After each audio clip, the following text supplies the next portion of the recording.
we're going to build an imaginary ice space. So this is the origin. We move up the codification axis, and that allows you to distinguish between categories.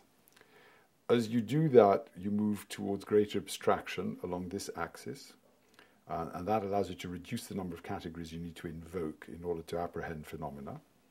Then finally, we're going to move along a third axis, which is a diffusion axis, which is where you're going to place the population of interest to you, and the one which you want to understand with respect to diffusion properties. Okay, that's the first step. So you've created a three-dimensional object. The next step is to say, well, how does learning take place in this particular object, this three-dimensional object?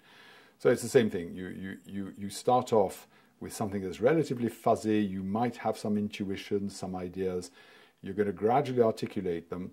And as you articulate them, you realize to some extent that you can generalize them, you can abstract, they can apply in different areas.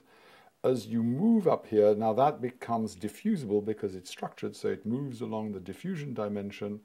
This now gets picked up and gets internalized by others, so it moves back down because you're marrying up structured data with their implicit models, and they're going to start applying it. So you're back down the concrete end of the abstraction dimension.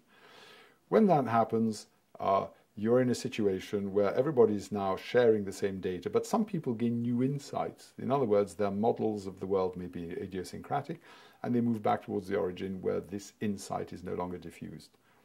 So you have a cyclical view of the learning process, and you end up at your point of departure, but of course with very different knowledge.